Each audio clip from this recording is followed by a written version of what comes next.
تو دنیا بھر کی فنکشنل ڈیموکریسیز میں ایک پولیٹیشین کا کام صرف اور صرف قانون سازی کرنا ہوتا ہے، یعنی کہ لیجسلیشن کرنا، کیونکہ اس کو چوز ہی اسی لیے کرتی ہے عوام کہ وہ ایوان میں جائے گا، پارلیمان میں بیٹھ کر جو قانون سازی کرے گا اس کی امپلیمنٹیشن آپ سب کی زندگیوں پر ہوگی اور اس سے ڈیلی لائفز میں ایک چینج آئے گا. So that is why politicians are seen as legislators. لیکن پاکستان کے اندر ایک پولیٹیشین کا کام صرف نمبر 1 تو تقریریں کرنا ہے، نمبر 2 ٹویٹر کے اوپر ٹرینڈنگ باتیں کرنا، نمبر 3 شادیوں پہ جانا تاکہ لوگ خوش ہو جائیں کہ ایم این اے صاحب آئے سی ساڈے منڈے دے ویاہ دے اتتے، ساتھ ساتھ یہ کہ فوتگیوں پہ جانا، پانچواں کام یہ ہوگا ٹرانسفارمر ٹھیک کروا دیں، سڑک بنوا دیں. اس کے علاوہ پولیٹیشین کو لیجسلیٹر کے علاوہ ہر رول میں دیکھا جاتا ہے یہاں پہ، اور اسی لیے سب سے زیادہ مذائقہ خیز چیز یعنی کہ سب سے ہیومرس چیز پاکستان میں لیجسلیشن ہے، کیونکہ اس کی کوئی اہمیت کوئی اس کو دیتا نہیں ہے. اگر بلڈوز کر دیے جائیں، ایک دن میں 15 20 لیجسلیشنز ہو جائیں، کوئی ڈیبیٹ نہیں ہوتی، نہ کسی کو کچھ فرق پڑتا ہے، کیونکہ ہر کوئی یہ سمجھتا ہے کہ اس کا کوئی فائدہ نہیں ہے. اور یہی وجہ ہے کہ جو بھی حکومت آتی ہے سب سے کم سٹریس اس کا لیجسلیشن کے اوپر ہوتا ہے، کیونکہ انہیں بھی معلوم ہے کہ جو چلا رہی ہے ریاست اصل میں اس کا ہم سے کوئی تعلق نہیں ہے، اور لیجسلیشنز کا پارلیمان سے کوئی تعلق نہیں ہے، کیونکہ پارلیمان میں صرف بیٹھ کے ڈیبیٹنگ کلب کی طرح اس کو یوز کرنا ہے. اسی لیے پاکستان میں ڈیبیٹ نان ایشوز کے اوپر رہتی ہے ہمیشہ. اور اب ایک اور نان ایشو جو ایشو بن چکا ہے وہ ہے لیٹر، یعنی کہ خط لکھنے کی اہمیت پاکستان میں اس دور سے بھی زیادہ ہے اب بھی، جب کبوتر خط لے کے اڑا کرتے تھے میسج پہنچانے کے لیے. اس کی وجہ یہ ہے کہ ہسٹری میں بھی مثالیں ملتی ہیں اس کی. بھٹو صاحب نے خط لہرا دیا لاہور کے اندر جب انہوں نے کہا کہ امریکہ کی طرف سے مجھے دھمکیاں دی جا رہی ہیں. چلیں کچھ نہ کچھ سبسٹانس تھا اس میں. اس کی وجہ یہ ہے کہ وہ کولڈ وار کا پیریڈ تھا، بھٹو صاحب نیشنلائزیشن کر رہے تھے اور اداروں کو قومی دھارے میں لے کے آ رہے تھے، تو اسی لیے امریکہ کو غصہ بھی تھا ان پہ. نکسن کے وائٹ ہاؤس ریکارڈز بھی یہ بتاتے ہیں کہ وہ گالیاں دیا کرتا تھا بھٹو صاحب کو. اسی طرح آگے بڑھتے ہوئے ریسنٹلی جب عمران خان صاحب کی حکومت کا تختہ الٹا گیا اور پارلیمان کے فلور سے الٹا گیا، جس سے پہلے وہ کہہ رہے تھے کہ باجوہ صاحب آپ لائف ٹائم ایکسٹینشن ہم سے لے لیں، کسی اور سے کیوں مانگ رہے ہیں آپ، ٹھیک ہے. جب نہیں لی انہوں نے تو پھر اس کے بعد میں وہ نیوٹرل ہو گئے، اور خان صاحب نے کہا کہ صرف جانور نیوٹرل ہو سکتا ہے، انسان تو ہمیشہ سچائی اور برائی میں تمیز جانتا ہے اور اس میں سے ایک کو چوز کر لیتا ہے، اور نیوٹرل تو جانور ہوتا ہے. تو جب یہ سارا کچھ ہوا تو انہوں نے جلسے میں کھڑے ہو کے ایک ڈپلومیٹک کیبل لہرا دی، جو کہ ایک روٹین کی آفیشیل کنورسیشن ہوتی ہے جو آج تک لوگوں کو سمجھ نہیں آئی نہ آنی ہے. وہ انہوں نے کہا کہ یہ خط جو ہے اس کی وجہ سے مجھے نکالا گیا، اور وہ پھر ہاتھوں ہاتھ بکا. It was sold like hot cakes. Media کے اندر اس پہ بہت باتیں ہوئیں، بہت ڈیبیٹ ہوئی، پھر اس کیبل کو لیٹر بنایا گیا، پھر اس لیٹر کو گھمایا گیا، صحیح ہے. اور اس کے بعد میں اس کی بیسس کے اوپر عمران خان صاحب نے کہہ دیا کہ مجھے ثبوت مل گیا جس وجہ سے مجھے نکالا گیا. آگے چلیں تو اور بڑے لیٹر تھے، جس طرح قطر سے ایک لیٹر آ گیا، شریف خاندان پہ کرپشن چارجز تھے اس حوالے سے، اور اس میں ان کا سیویئر بننے کے لیے وہ پریزنٹ کیا گیا، ٹھیک ہے. اور پھر ابھی ریسنٹلی دیکھا جائے تو سپریم کورٹ کے ججز نے سپریم جوڈیشل کونسل کو، چیف جسٹس کو ایڈریس کر کے ایک لیٹر لکھ دیا، لیکن انہوں نے اپنے ادارے کا استعمال نہیں کیا کنٹیمپٹ کا نوٹس کرنے کے لیے اسٹیبلشمنٹ کو، ٹھیک ہے. صرف یہ کہا کہ ہم نے لیٹر لکھ کے پوچھ لیا کہ ہمیں کیا کرنا چاہیے اگر ہماری سرویلنس ہو رہی ہو. اور اسی طرح ایک اور خط اب مارکیٹ میں آ گیا ہے، ویسے اس سے پہلے بھی ایک اور آیا، ایک اور جو میں مس کر گیا ہوں، اور وہ یہ ہے کہ سپریم کورٹ کے چیف جسٹس کو عمران خان صاحب نے لیٹر لکھ دیا اور کہا کہ آپ پلیز ایکشن لیجئے، جو ہیومن رائٹس ابیوزز ہو رہی ہیں، باقی چیزیں ہو رہی ہیں.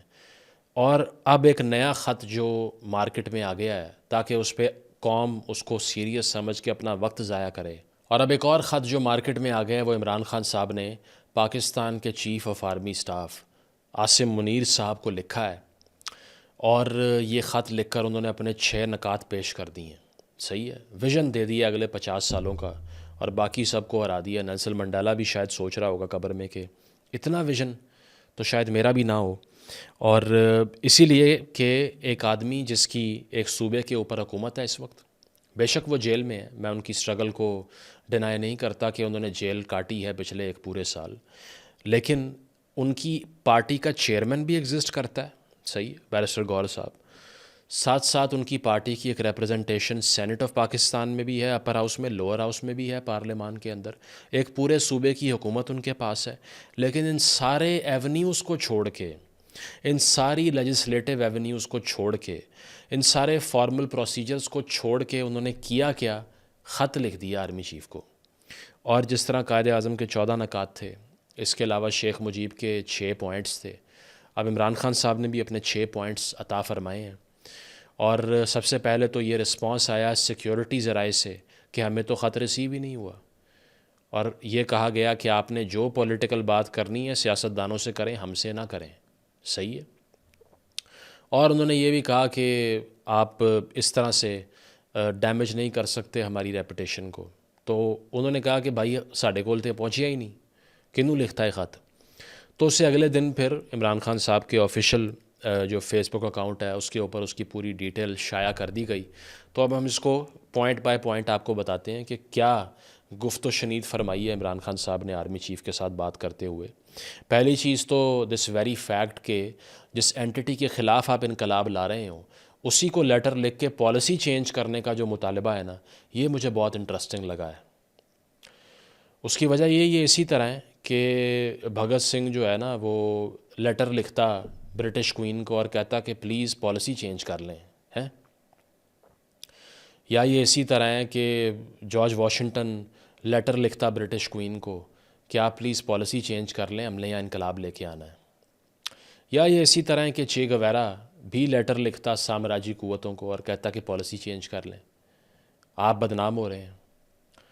اور یہی صورتحال ہمیں یہاں پر دکھائی دیتی ہے کہ ایک انقلاب جو ہے وہ بالآخر ایک لیٹر کے 6 نکات میں آ کر سمو لیا ہے. تو پہلا پوائنٹ جس سے وہ شروع ہوتے ہیں، میں اس کو ریڈ بھی کر دیتا ہوں آپ کے لیے. تو شروع یہاں سے ہوتا ہے کہ Pakistan is my country and its military is mine too. وہ ہوتا ہے نا کہ جب دو لوگ آپس میں ریلیشن شپ میں ہوں، اس میں سے ایک جو ہے وہ انفیتھفل ہو جائے، کسی اور سے شادی کر لے، تو پھر شادی کرنے کے بعد جو اپنے ایکس کو میسج کرتے ہیں نا، جس میں لکھا جاتا ہے کہ جسم کسی کا ہے لیکن روح صرف تمہاری ہے. بی یہ وہی ہے، فوج تو میری ہے. سٹارٹ یہاں سے ہو رہا ہے، فوج تو میری ہے. ٹھیک ہے. حالانکہ آپ سب کو معلوم ہے کہ جو کچھ اس سے پہلے کہا جا چکا ہے، لیکن آل سائڈز تو کھیلنی ہے تاکہ ہر کوئی خوش رہے. آئیڈیالوجی کی نیگیشن بھی تو کرنی ہے نا. تو جناب کہا جاتا ہے کہ سٹارٹ یہاں سے ہوتا ہے، اور soldiers are sacrificing their lives for Pakistan. Success in the war against terrorism requires the nation to stand behind the army. اگر تو آپ نے دہشت گردی کی جنگ جیتنی ہے، یہ خان صاحب کہہ رہے ہیں آرمی چیف کو، تو اس کے لیے عوام کو فوج کے پیچھے کھڑے ہونے کی ضرورت ہے. اب یہ اس طرح کی میتھیکل ریٹوریکل باتیں میں نے بہت سے صحافیوں کو بھی کرتے سنا ہے، اچھا بہت سے انسٹیٹیوشنز کو ریپرزینٹ کرنے والوں کو بھی کرتے ہوئے سنا ہے، اور خان صاحب بھی یہی بات کر رہے ہیں. تو پیچھے کھڑے ہونے کا سے آج کل کی جو اے آئی وارفیئر ہے، جو ٹینکس کی بیٹل ہے، جو ماڈرن جو ہے وہ ملٹری ہارڈ ویئر کی بیٹل ہے، اس میں اس طرح کی ریٹوریکل باتیں کرنے کا کوئی پوائنٹ نہیں ہے. میرا خیال ہے جولیس سیزر بھی جب فتوحات کر رہا تھا نا، تو تب اس کی قوم کو پتہ بھی نہیں تھا کہ آرمیز کیا کر رہی ہیں انٹرنیشنل باؤنڈریز کے باہر جا کے یا انٹرنیشنل واٹرز پہ جا کے. یا چلیں اس وقت تو خیر ڈیمارکیشنز ہوتی نہیں ہوں گی، لیکن فورن ٹیریٹریز میں جا کے کیا کر رہی ہیں پتہ بھی نہیں تھا ان کو. اسی طرح جب الیگزینڈر صاحب اتر کے آتے تھے نا، یہاں انڈیا کے پلینز تک پہنچ گئے تھے، تو شاید ان کی بھی عوام کو نہ پتہ ہو کہ ہم نے اس کے پیچھے کھڑے ہونا ہے کچھ جیتنے کے لیے. یہ کمزور لوگ یہ باتیں کرتے ہیں. اس کی وجہ یہ ہے کہ جو وکٹر ہوتا ہے اس کو یہ پرواہ نہیں ہوتی کہ میس کا سینٹیمنٹ کیا ہے میرے بارے میں. صحیح ہے، وہ میس سینٹیمنٹ کریٹ کر لیتا ہے اگر نہ بھی ہو تو، ادروائز ہی ڈزنٹ کیئر. تو چلیں اس ریٹورک سے آغاز ہو گیا. تو پہلا پوائنٹ جو ہے جس میں وہ یہ کہتے ہیں کہ اب مسئلہ کیا سپاٹ کر رہے ہیں، مسئلہ یہ کر رہے ہیں کہ unfortunately the gap between the military and the public continues to widen because of the establishment's policies. تو وہ آرمی چیف کو بتا رہے ہیں کہ چیف صاحب میں آپ سے بات کرتے ہوئے یہ کہنا چاہتا ہوں کہ عوام آپ سے بہت دور ہو گئی ہے. میرا کوئی مسئلہ نہیں ہے، عوام آپ سے بہت دور ہو گئی ہے، اور اس کی وجہ ہے آپ کی پالیسیز. اب پہلی چیز تو یہ ہے کہ عوام کو آرمی چیف کے قریب کیوں ہونا چاہیے. میرا تو یہ سوال ہے ادھر بیٹھ کے کہ اگر آپ ایک ایکس پرائم منسٹر ہیں، ٹھیک ہے، اور ایک کرنٹ پاکستان میں گورنمنٹ کا ایک اپوزیشن ہے، آپ آرمی چیف کو یہ کیوں کہہ رہے ہیں کہ عوام آپ سے دور ہو گئی ہے؟ وہ پبلک کے نمائندے ہیں. Is he a public office holder? Constitutionally تو وہ پارٹ آف دا گورنمنٹ ہے بھائی. آپ نے تو ڈیموکریٹک ریفارم کے لیے موومنٹ کرنی ہے، آپ آرمی چیف کو یہ کیوں بتا رہے ہیں کہ عوام آپ سے دور ہو رہی ہے؟ انہوں نے کیا الیکشن لڑنا ہے کسی حلقے کا؟ کوئی لاجک نہیں ہے اس کی، ٹھیک ہے. لیکن اس پہ غور وہ کرے گا جو کہ اس ساری آئرنی کو سپاٹ کر سکے. ادروائز باقی سارے کنزیوم کریں گے اس کو کہ کیا بات ہے، لیٹر لکھ کے کمال ہی کر دی ہے، ٹھیک ہے. تو پہلا پوائنٹ یہ ہے، دا بگیسٹ ریزن نمبر 1. اب وہ آگے سمجھا رہے ہیں کہ چیف صاحب کیوں لوگ آپ سے دور ہو گئے ہیں، تانوں میں دساں گا. پہلا point, the biggest reason is the historic rigging of the 24 elections and the blatant theft for the people's mandate which has fuelled public anger. سب سے بڑا کہتے ہیں نقصان یہ ہے کہ عوام کا مینڈیٹ چھینا گیا 2024 کے الیکشن میں.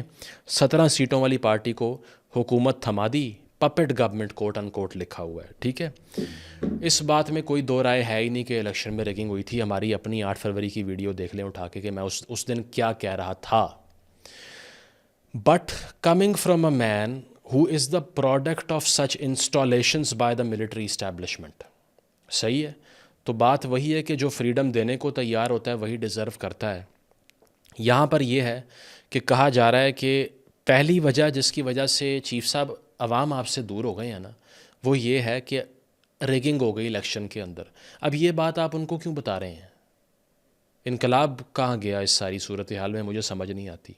اگر آپ فوج کو، اسٹیبلشمنٹ کو ذمہ دار ٹھہراتے ہیں الیکشن میں ریگنگ کا، تو آپ ان سے ایک پیسو چینج آف پالیسی کے لیے لیٹر لکھ رہے ہیں جس کی زیرو لیجسلیٹو ویلیو ہے، جس سے کچھ بھی نہیں ہونا سوائے آپٹکس کے. صحیح ہے. دوسری ریزن ہے جی 26 کانسٹیٹیوشنل امینڈمنٹ. وہ کہتے ہیں دوسری ریزن ہے 26ویں آئینی ترمیم جس وجہ سے عوام آپ سے دور ہو گئے، ٹھیک ہے.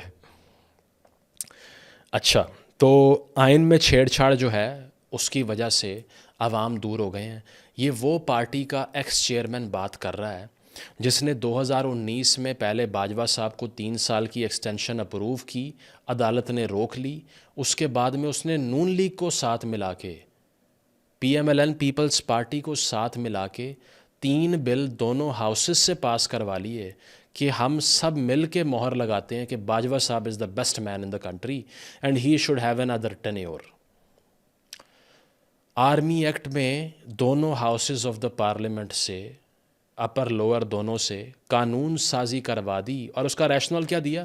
ہندوستان سے ہمیں بہت خطرہ ہے، اسی لیے 3 سال باجوہ صاحب کو اور عطا کیے جائیں. اور اس کے لیے چیمپئن کیا اس کاز کو عمران خان نے. کانسٹیٹیوشن کے ساتھ آپ نے یہ مذاق کیا اپنے دور میں، اور آج 26ویں آئینی ترمیم کو آپ رو رہے ہیں. اس پہ میری پوری ویڈیو موجود ہے ان لوگوں کے لیے جو سوچتے ہیں کہ میں نے اس پہ بات ہی نہیں کی. میں نے دیکھے ہیں بہت سے کامنٹس، تو ان کی اطلاع کے لیے عرض ہے کہ یہ وہ پارٹی کا ایکس چیئرمین بات کر رہا ہے جس نے ایک شخصیت کو 3 سال اور دلوانے کے لیے بدترین دشمنوں سے، پی ایم ایل این سے ہاتھ ملا لیا. That is the only example جس میں پی ٹی آئی اور نون لیگ اکٹھے تھے. اس کے علاوہ دنیا کی کسی چیز میں پی ٹی آئی نے نون لیگ کے ساتھ بیٹھنے کا فیصلہ نہیں کیا. لیکن باجوہ صاحب کی ایکسٹینشن کے لیے اکٹھے ہو گئے. اور بعد میں جب باجوہ صاحب نے کہا کہ میں نہیں تانوں بچا رہا، تو پھر ان کو غدار بھی کہہ دیا، ان کو ٹریٹر بھی کہہ دیا، پتہ نہیں جو منہ میں آیا وہ بول دیا، just because he did not support ہم اینی مور. صحیح ہے. تو اس کو بہت پرابلم ہے 26ویں آئینی ترمیم سے. صحیح ہے. کیونکہ جو جونیئر جج ایلیویٹ کیے تھے سپریم کورٹ میں باب رحمتیں لانے کے لیے، وہ اس سے پھر وہ کام خراب ہو جائے گا. تو اسی وجہ سے وہاں پر بھی ایک بڑی گریونس دکھائی دیتی ہے. اور جوڈیشری کی پاورز کرٹیل کی جا رہی ہیں، خان صاحب یہ کہہ رہے ہیں، ٹھیک ہے، جن کو صادق اور امین کے ٹائٹل مل رہے تھے. اب 190 ملین پاؤنڈ پہ وہ کہتے ہیں ہم تو ملک میں پیسے لے کے آئے ہیں، باہر تو نہیں لے کر گئے. کوئی جواب نہیں کسی بات کا. تو اس پہ جوڈیشری کی پاورز پہ ان کو بہت زیادہ اعتراض ہے. وہ جوڈیشری جس نے جب آرڈر دیا کہ ووٹ آف نو کانفیڈنس کرواؤ تو آپ نے اسمبلی تحلیل کر دی اور آپ نے کہا سرپرائز، ہاں سرپرائز مائی کنٹری مین. تو اس جوڈیشری کی اب فکر ستا رہی ہے دن رات کہ عدلیہ کی طاقت جا رہی ہے. صحیح ہے. تیسرا، the third reason is the draconian PECA law. اب recently P M L N کی حکومت نے ایک اور فاشسٹ ٹیکٹک جو کہ شروع سے وہ بھی کرتے آئے ہیں، لیکن فرق صرف یہ ہے کہ ان کے فاشزم کے پیچھے عوام نہیں کھڑی ہوئی، باقی کوئی فرق نہیں ہے. 2016 میں وہ پیکا لا لے کر آئے تھے جس میں صحافیوں کو یا کسی شخص کو کسی بھی گارب کے اندر اٹھانا بہت آسان ہو جاتا ہے، صحیح ہے۔ اور اس کے تحت انہوں نے کیا کیا تھا، انہوں نے یہ کیا تھا کہ جی نان بیلیبل آفینس بن جائے گا، سزائیں ہوں گی۔ تو اس پیکا لا کے خلاف اس وقت پی ٹی آئی کھڑی ہوئی تھی، 2016 کی بات کر رہا ہوں، عمران خان صاحب صحافیوں کا ساتھ دے رہے تھے۔ 2022 میں عمران خان کی اپنی حکومت میں پیکا آرڈیننس آتا ہے جس میں سزا کو 3 سے 5 سال کر دیا، نان بیلیبل آفینس بنا دیا، اسی کی بنیاد پہ محسن بے کے گھر چھاپے اور لوگوں کے گھر چھاپے مارے، صحیح ہے۔ اور وہ اسی عمران خان نے کیا جو نون لیگ کے خلاف اسی لیے تھا کہ پیکا لا پاس کیا ہوتی ہے، وہ ہمارے پرائم منسٹر وزیروں کو آگاہ رکھتی ہے کہ ہم نے کیا کرنا ہے، ہم کیا غلطیاں کر رہے ہیں۔ لیکن یہ بلیک میل کرنا، گند اچھالنا، پیکا لا، آپ سب کو یہ بتا دوں کہ یہ 2016 میں بنا تھا، اس پہ صرف ہم ترمیم کر رہے ہیں۔ ٹرنز آؤٹ 24 میں پھر پیکا لا پاس ہوتا ہے، نون لیگ کی حکومت کرتی ہے اور پھر عمران خان صحافیوں کے ساتھ کھڑا ہو گیا۔ کیا ٹریجک کامیڈی ہے، یہ سب اس طرح پاگل بناتے ہیں نا، اس طرح بیوقوف بناتے ہیں کہ اپوزیشن میں آئیں گے تو وڈرو ولسن بن جائیں گے، اپوزیشن میں آئیں گے تو نیلسن منڈیلاز بن جائیں گے، اور جب اقتدار کی کرسی پہ بیٹھیں گے تو میکیویلی کے بھی باپ بن جائیں گے اس کے بعد میں، صحیح ہے۔ تو ابھی پیکا لا پہ وہ بڑا پریشان ہے، خان صاحب کے میڈیا کی آواز بند ہو رہی ہے، حالانکہ پریڈیٹر آف دا پریس کا ٹائٹل ملا ہوا ہے ان کو اپنے دور حکومت میں۔ میں بالکل ڈینائی نہیں کر رہا کہ آج پاکستان میں میڈیا آزاد نہیں ہے، بالکل نہیں ہے، اور میں نے 3 پروگرامز کیے ہیں اس ایشو کے اوپر، 2 انٹرویوز دیے ہیں اس ایشو کے اوپر، پیکا لا کی اگر میں بات کروں۔ اس کے علاوہ پریس کلب کے ممبران کو ساتھ بٹھا کے ڈیبیٹ کروائی ہے۔ لیکن میں کیسے مان لوں کہ اس میں اور یہ جو کرنٹ ابھی ہو رہا ہے اس میں کوئی فرق ہے؟ تو پھر اس پہ انہوں نے آگے سے کہا ہے کہ یہ پاکستان کا جی ایس پی پلس سٹیٹس چلا جائے گا اگر ہم پیکا لا کی طرح کی قانون سازیاں کریں گے، جبکہ یہ وہ آدمی کہہ رہا ہے جس کو یورپ کی ٹریڈ بند ہونے کا جو ہے وہ خوف ہے، جو کہ یورپین فارن منسٹرز کے بارے میں کہہ رہا تھا کہ انہوں نے مجھے میسج پہنچایا، میں نے ان کو جواب دیا کہ ہم کوئی غلام ہے کہ جو آپ کہیں ہم کر لیں، تب جی ایس پی کو خطرہ نہیں تھا، بالکل نہیں تھا، ٹھیک ہے۔ چوتھی میجر ریزن کہتے ہیں state terrorism against Pakistan's largest and most popular political party violating the sanctity of private homes. 1 lakh raids کی گئی ہیں، 20,000 پارٹی ورکرز کو ہیراس کیا گیا، ہیومن رائٹس وائلیشن ہوئی ہیں۔ میں بالکل اگری کرتا ہوں کہ پاکستان تحریک انصاف کے ورکرز کے لیے بالکل سپیس نہیں بچی پوسٹ 9 مئی، صحیح ہے، جس کی سب سے بڑی ایک ذمہ داری جہاں ریاست پر، جہاں اسٹیبلشمنٹ پر، جہاں پی ایم ایل این پر، وہیں پر ان پر بھی آتی ہے، کیونکہ لڑوا کے اپنے کارکن کو اب باہر نکل آؤ۔ آپ کو یاد ہے زمان پارک کا دور جس میں آپ یہاں بیٹھ کے پولیس والوں کے سے ایک روز ایک سٹینڈ آف ہوا کرتا تھا، اندر سے آپ جو ہے نا وہ لاٹھیاں اور پتھر پھینک رہے ہیں اور باہر آ کے وہ لڑ رہے ہیں آپ سے، اور مر کون رہا ہے؟ وہی غریب پختونخوا سے اٹھا کے لے آتے تھے مرنے کے لیے ان کو۔ تو یہ جو ہو رہا ہے اس کی کنڈمنیشن بالکل کرنی چاہیے، بالکل ہونی چاہیے، لیکن ساتھ ساتھ ورکر کو یہ بھی ادراک ہونا چاہیے کہ یہ جو بیک ڈور رابطے اور کور کمانڈر ہاؤس میں جا کے افطاریاں آپ نے کیں، اور اب تک آپ جو بیٹھ کے بیک چینل سے علی امین گنڈاپور صاحب کہتے ہیں 90% معاملات حل ہو گئے ہیں، تو الٹیمیٹلی یہی کرنا تھا، تو پھر اس عام بندے کو کیوں مروا دیا آپ نے؟ اس کا سوال بھی ہونا چاہیے۔ اچھا، 5ویں میجر ریزن انہوں نے کہا ہے کہ وہ ہے جی economic instability at its peak. اب یہ اس میں آپ ڈاؤن سلائڈ دیکھ لیں کہ مجھے تو پاکستان کی 3 ڈکٹیٹرشپس کے علاوہ ڈاؤن سلائڈ کے علاوہ کچھ کبھی نظر ہی نہیں آیا، کیونکہ جب بھی فوج فرنٹ سیٹ پہ آتی ہے اور افغان وار لگی ہوتی ہے تبھی پیسہ آتا ہے، اور وہ بھی سارا باہر سے فنڈڈ ہوتا ہے، انڈیجنس تو کوئی انڈسٹری تھی ہی نہیں، نہ آج کچھ ہے، نہ اب کوئی جی ڈی پی ہے، نہ پہلے تھا۔ 2019 میں آپ کے چیئرمین ایف بی آر شبر زیدی صاحب نے کہا تھا بینکرپٹ ہو گیا پاکستان، 19 میں، تب کیا ہو رہا تھا؟ صحیح ہے۔ تو اب آ کر انہوں نے کہا ہے کہ معیشت بہت خراب ہو گئی ہے، ٹھیک ہے، اور اس کی وجہ پولیٹیکل انسٹیبلٹی۔ اچھا، یہ نہیں بتایا کہ وہ پولیٹیکل انسٹیبلٹی میں سب سے بڑے کنٹریبیوٹر ہم ہیں، جنہوں نے 2012 کے بعد سے سکون لینے نہیں دیا کسی کو۔ یہ سڑک بند، وہ لاک ڈاؤن، یہ آزادی مارچ، یہ ڈی چوک، آگ لگا دو، توڑ دو سارا کچھ، اندر بیٹھ کے 1 سال نہیں گزارا، ملا کیا؟ کچھ بھی نہیں۔ کسی ایک احتجاج سے بتا دیں کہ کوئی لیجسلیٹو چینج آیا ہو، زیرو۔ حکومت گری ہو، زیرو. 126 دن کے دھرنے کا رزلٹ زیرو. ڈی چوک 26 نومبر رزلٹ زیرو. صرف عوام کا خون اور ان کے سر، نتھنگ ایلس. 9 مئی کا رزلٹ 0/0. Military trials. تو یہ انسٹیبلٹی اپنی نہیں بتائی. چھٹی میجر ریزن انہوں نے یہ بتائی ہے کہ all state institutions have abandoned their duties and are instead focused on politically persecuting P T I. تمام ریاست کے ادارے اپنا کام چھوڑ کر تحریک انصاف کے خلاف سیاسی ہتھ کنڈے استعمال کر رہے ہیں، اسی لیے ریاست نہیں چل رہی. اپنے دور میں D G I S I کو اسی لیے ایکسٹینڈ کروانے کی خواہش رکھنے والا انسان جو انٹرویو میں بیٹھ کر یہ کہہ رہا ہے کہ وہ میرے آنکھیں اور کان تھے، اور اگر فیض صاحب کو نہ نکالتے تو پھر اگر ان کو نکال دیا تو مجھے تو یہی تھا کہ پھر تو نون لیگ کو اوپن فیلڈ مل جائے گا. تو ایک جو D G I S I کو ایک آدمی ایس ایچ او کی طرح استعمال کر رہا تھا اپنے مخالف کی پارٹیوں کو، اپنے مخالفین لیڈران کو جیل میں بند کیے رکھنے کے لیے، اس کو پرواہ ہے کہ اسٹیٹ کے انسٹیٹیوشن کام نہیں کر رہے، سارے میرے پیچھے لگے ہوئے ہیں. نیب آپ نے ان کے پیچھے لگائی ہوئی تھی. اس کے علاوہ اے این ایف سے، اینٹی نارکوٹکس والوں سے آپ کیس بنوا رہے تھے. فیض صاحب کو آپ نے پیچھے لگایا ہوا تھا. جوڈیشری میں بابا رحمتہ لگایا ہوا تھا آپ نے. اور میڈیا کے اندر آپ نے وہ سارے، کوئی انگوٹھا اپنے باپ کا لگوا کے پیسے لے گیا، اس طرح کے کچھ ہیلی کاپٹر پہ بیٹھ کے پھرتے ہوتے تھے. اس کے علاوہ کچھ کہتے تھے کہ ہمیں سیف ہاؤسز میں بلا کے فائلیں دکھائی گئی تھیں کہ نواز شریف چور ہے. وہ سارے تو آپ اپنی کاز کے لیے استعمال کر رہے تھے، تب انسٹیٹیوشن بالکل ٹھیک چل رہے تھے. ٹھیک ہے. بریگیڈیئر اعجاز صاحب کا وزیر داخلہ تھا، حفیظ شیخ آپ کا وزیر خزانہ بنا، شیخ رشید آپ کا وزیر داخلہ اور وزیر ریلوے بنا. تو ہائبرڈائزیشن تو تب تھی ہی نہیں. ٹھیک ہے. سارے ادارے بالکل صحیح کام کر رہے تھے جو کہ اب نہیں کر رہے. اور ساتھ ساتھ یہ سارا لیٹر جو شروع ہوتا ہے نا، اس کا کرکس یہ ہے کہ ٹیررزم سے اگر لڑنا ہے اور اگر دہشت گردی کے افرید سے جان چھڑانی ہے تو پھر عوام کو فوج کے پیچھے کھڑا ہونا پڑے گا. لیکن جو دہشت گردی کرنے والا ہے طالبان، اس کا سب سے بڑا سپورٹر میں ہوں، آپ کا بھائی. ٹھیک ہے. اور اس کا سپورٹر یہ کس طرح ہے، یعنی کہ میں خان صاحب کی بات کر رہا ہوں، وہ اس طرح ہے کہ ٹی ٹی پی کے فائٹرز کو ری سیٹل کروانے کی سب سے بڑی کاز چیمپئن کرنے والا انسان کون ہے؟ عمران خان.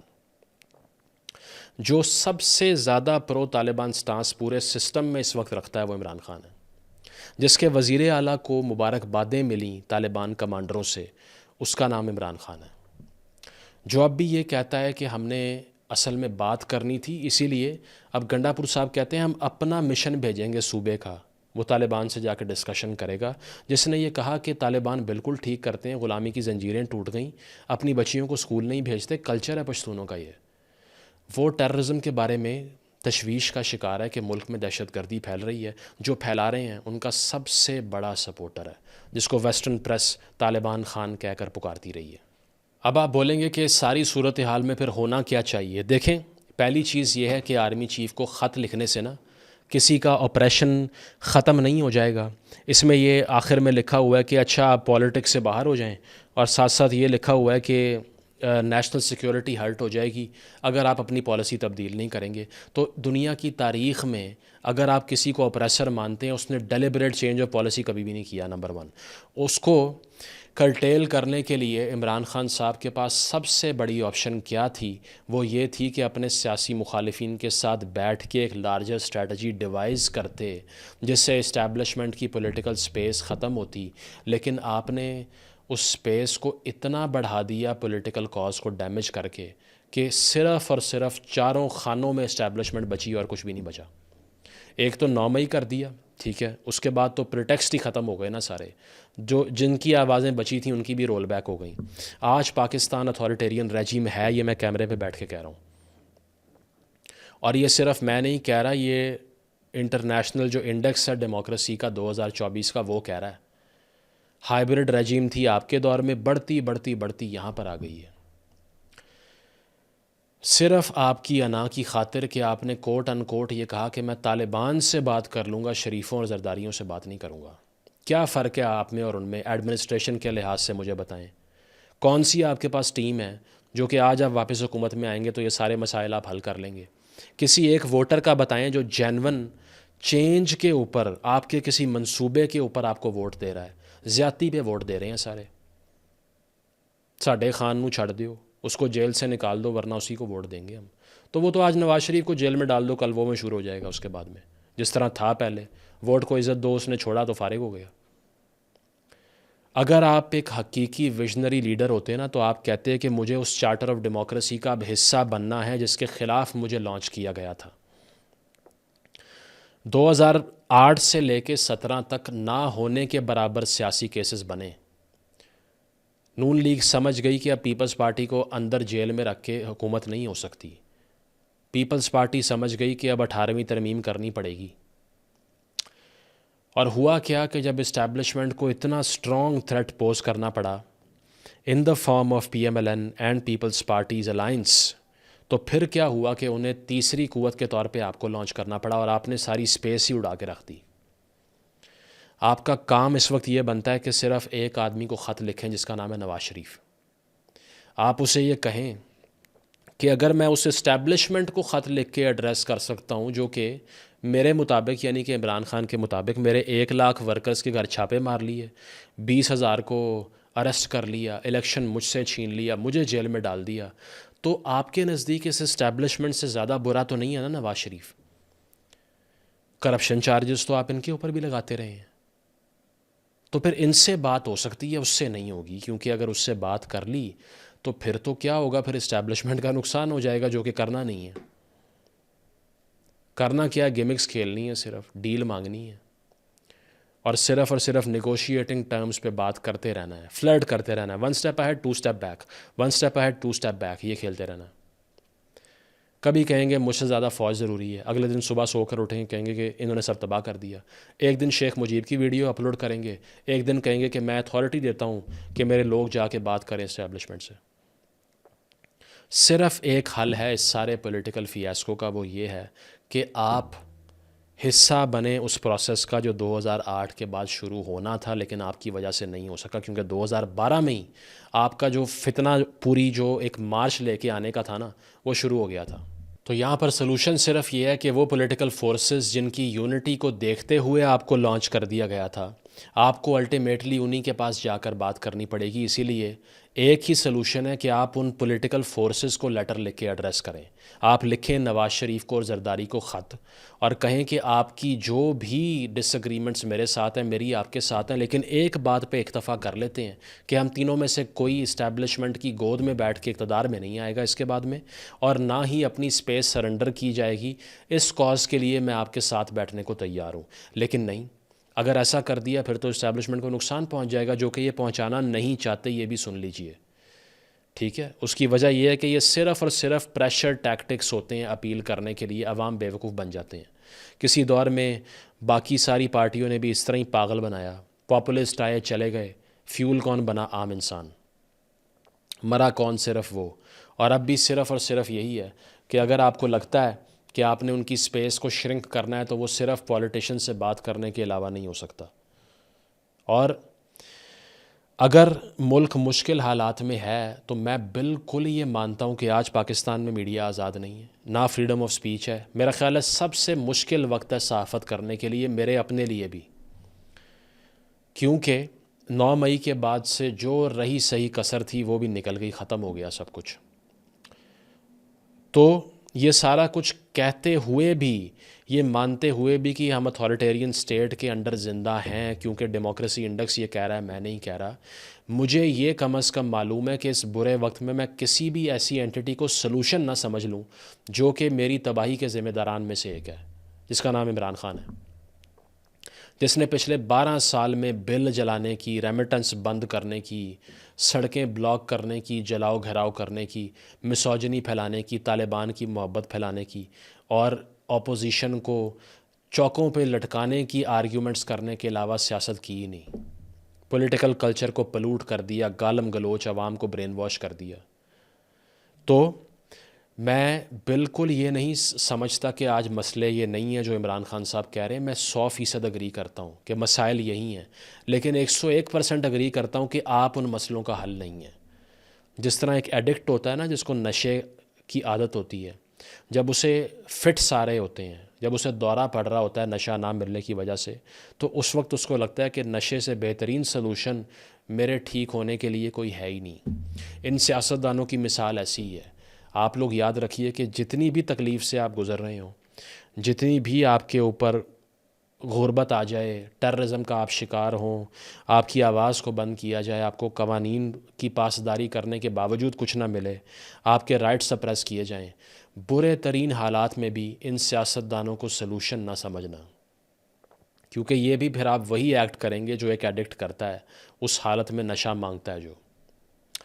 سلوشن آپ بذات خود ہیں، کیونکہ آپ نے خود ایک لیڈرز کی ایک نئی جنریشن ریز کرنی ہے جو کہ اتنے امپاورڈ ہوں کہ وہ کلٹ فالوور نہ بنے، ان کو اپنے مسائل اجاگر کرنے آتے ہوں، وہ رائٹس بیسڈ موومنٹ چلانا جانتے ہوں، عوام اور عوام کی فلاح کے منصوبوں کے لیے سڑکوں پہ آنے والے ہوں، کسی لیڈر کو جیل سے نکالنے کے لیے جان دینے کے لیے آنے والے نہ ہوں۔ until you fight for your own self, nobody is going to liberate you, including Imran Khan. Thank you.